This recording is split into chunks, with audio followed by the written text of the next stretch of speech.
Mr. President, your beloved New York City may well be led by a communist soon, Zohran Mamdani, who in his nomination speech said he will defy ICE and will not allow ICE to arrest criminal aliens in New York City. Your message to communist Zohran Mamdani? Well, then we'll have to arrest him.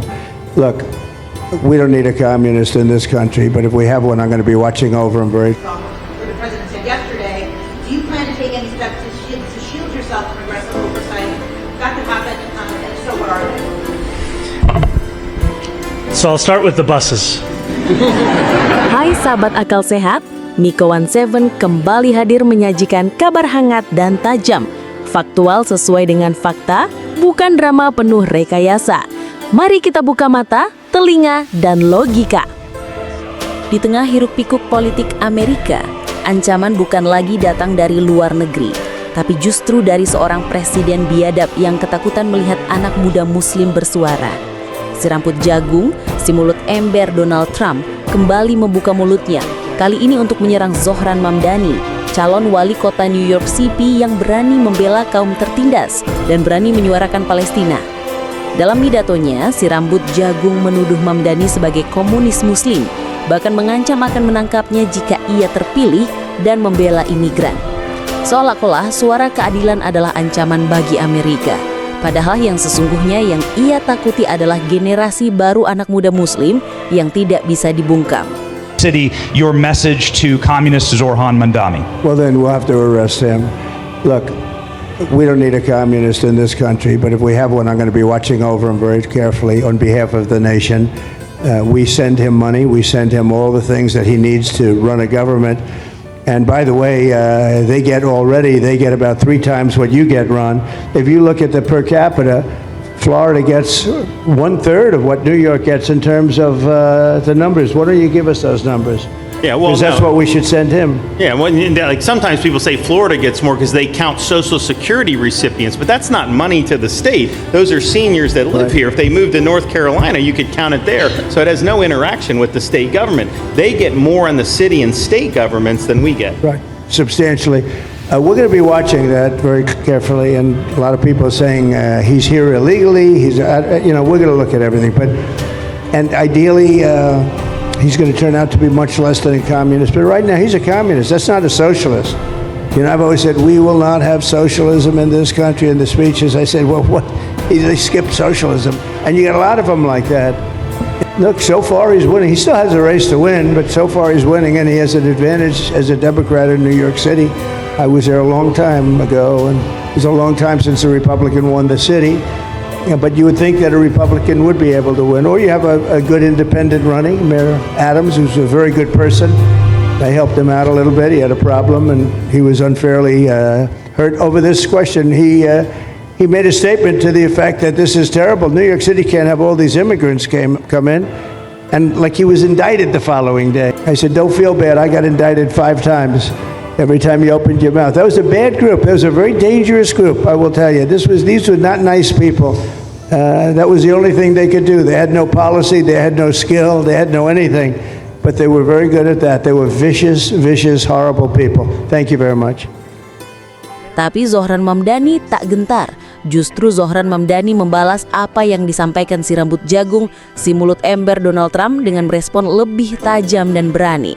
Ancaman dari si mulut ember itu bukan cuma serangan terhadap saya, tapi pesan yang ingin membungkam jutaan warga New York. Jika kamu bersuara, mereka akan mengejarmu, kata Mamdani dengan tegas. Tapi kami tidak akan tunduk, kami tidak akan diam, dan kami pasti tidak akan mundur hanya karena teriakan panik dari seorang penguasa yang takut kehilangan panggung. Si rambut jagung boleh menggertak, ia boleh memainkan politik ketakutan dan propaganda murahan. Tapi suara rakyat, suara keberanian dan suara kebenaran tidak bisa diborgol oleh ancaman.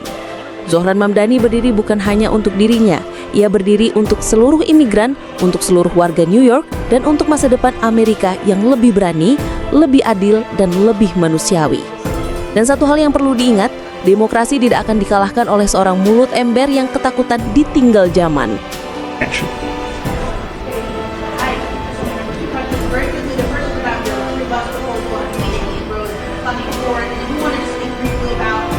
Buses, sometimes are overlooked in these larger transit plans. And my second question is President Trump's Homeland Security Council today just discussed you as a national security threat and suggested the federal government can take action against you. I guess this is all what the president said yesterday.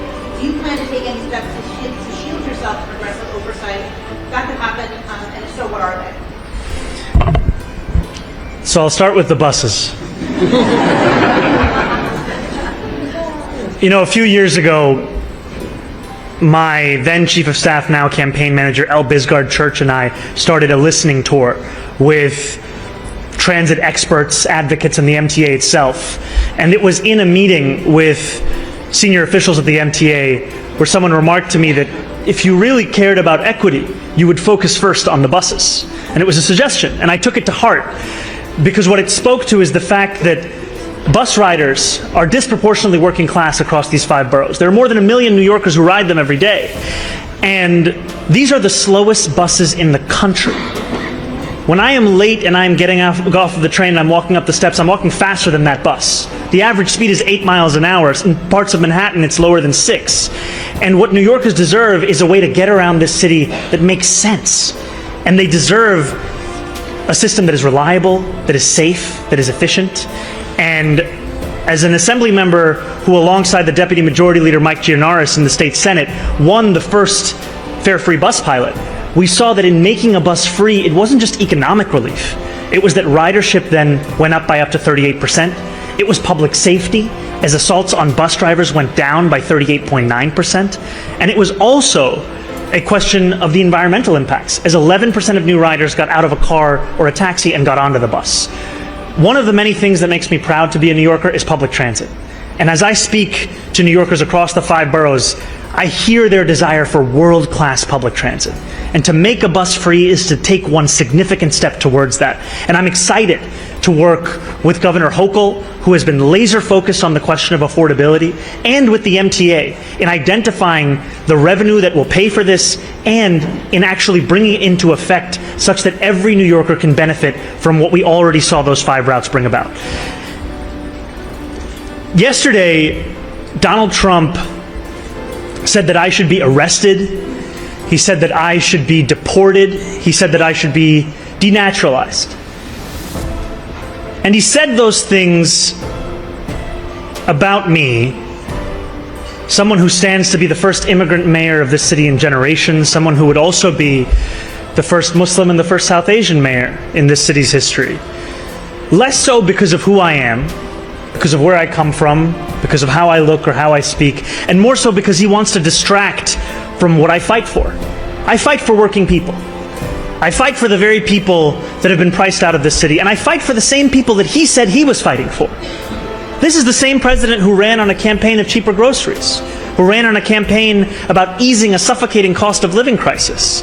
And ultimately, it is easier for him to fan the flames of division than to acknowledge the ways in which he has betrayed those working class Americans, not just in this city, but across this country, and the ways in which he continues to betray them. Because we know that he would rather speak about me than speak about the legislation that he is shepherding through Washington, D.C.